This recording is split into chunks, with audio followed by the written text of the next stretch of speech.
পিতা ও পুত্রের বয়সের অনুপাত 70 বছর। 7 বছর আগে তাদের বয়সের অনুপাত ছিল 6:1। 5 বছর পর তাদের বয়সের অনুপাত কত হবে? আমি আমার এই পেজটাকে দুইটা ভাগে ভাগ করে নিই।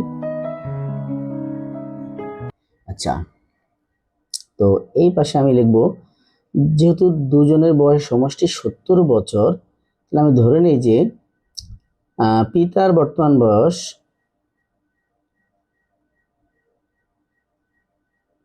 বর্তমান বয়স হচ্ছে যে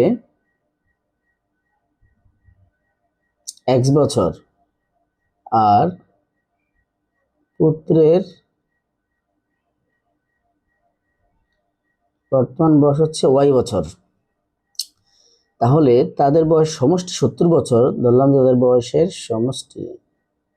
সমষ্টি মানে হচ্ছে যোগফল, সমষ্টি হচ্ছে 70 বছর। তাহলে এবার আমরা এখান থেকে যদি আমরা চাইলে এইভাবে লিখতে পারি যে x = 70, এই ওয়াইটা পাশে বিয়োগ করে দিলাম। এই এবার আসেন, 7 বছর পর তাদের বয়সের অনুপাত ছিল 6:1। আচ্ছা, পিতার বর্তমান বয়স যদি হয় x বছর, তাহলে 7 বছর আগে তার বয়স ছিল কত? এই যে x - 7। আবার 7 বছর আগে পুত্রের বয়স ছিল কত? y - 7। তখন এদের বয়স অনুপাতটা হচ্ছে 6:1। তার মানে আমি লিখতে পারি যে এই যে x অনুপাত x বিয়োগ 7 অনুপাত হবে y বিয়োগ 7। অনুপাতটা যদি ভাগ হয়ে যায়, আমি এখানে নিচে লিখে দিলাম y বিয়োগ 7। তাহলে অনুপাত 6:1 ছিল, তাহলে 6/1 অনুপাতটাকে আমি ভাগ করে রেখে দিলাম একবারে, 6/1। এবার এখানে কি করা যায় দেখেন, 6 দিয়ে y গুণ করে 6y - 6 7 42।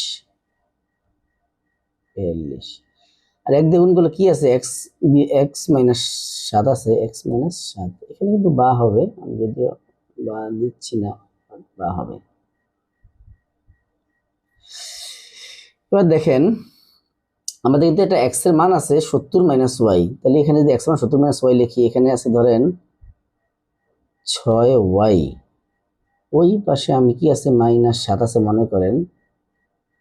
এই -42 যদি ওই পাশে আমি নিয়ে +42 করে দিই, এই +42 করে দিলাম। আর x এর জায়গায় আমি নেব 70 বিয়োগ y। তো এই পাশে যদি আমি x এর জায়গায় 70 বিয়োগ y লিখি, এই -y পাশে লিখি +y হয়ে যাবে, +y হয়ে যাবে। আর এখানে কি 70 আরো থাকবে, 70 থাকবে আরো। ওই যে x এর পরিবর্তে যে 70 - y যদি এখানে আমি লিখি, তো 70 থেকে গেল, y পাশে এসে -y পাশে এই পাশে প্লাস হয়ে গেল। 6y আর y হচ্ছে 7y, 7y। দেখেন এখানে কি করা যায়, এই যে 70 থেকে যদি আমরা 7 বিয়োগ করি, তাহলে থাকে কত? 63। 63 আর 42 কত? 63 আর 42 হচ্ছে আপনার 105।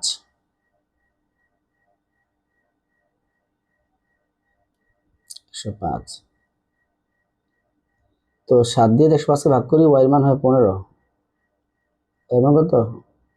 15, যেটা পুত্রের বয়স। এই যে পুত্রের বয়স প্রথমে আমরা y ধরছিলাম না, সে ওয়াইটা হচ্ছে, এটা হচ্ছে পুত্রের বয়স। পিতার বয়স কত হবে? এই এই এই যে y এর মান 15, এখান থেকে বিয়োগ করে দিই। 70 থেকে y এর মান বিয়োগ করে কত থাকে? এখানে 55, 55, 60, 70, 55 থাকে। তাহলে পিতার বয়স হচ্ছে 55, বর্তমান বয়স। এখন বলছে যে 5 বছর পর তাদের বয়স অনুপাত কত? আচ্ছা, 5 বছর পরে পিতার বয়স কি আরো 5 অ্যাড হবে না? এই যে আরো 5 অ্যাড হয়ে 5 বছর পর পিতার বয়স হয়ে যাবে 60 বছর। আর এই দিকটাতে 5 বছর পর পুত্রের বয়স হয়ে যাবে কত বছর? আর যদি 5 যোগ করি, পুত্রের বয়স হয়ে যাবে 20 বছর। তাহলে 5 বছর পর তাদের বয়স অনুপাত কত হবে? এই যে বয়স অনুপাত হবে কত? 60 অনুপাত 20। 20 দিয়ে ভাগ করলে 3 20-এ 60 আর 20 একে 20। তাহলে 5 বছর পর তাদের বয়সের অনুপাত হবে কত? অনুপাত হবে হচ্ছে 3:1। এই যে 3:, এই যে উত্তর, সঠিক উত্তর 3:1। কেমন? আশা করি সবাই অঙ্কটি বুঝতে পেরেছেন।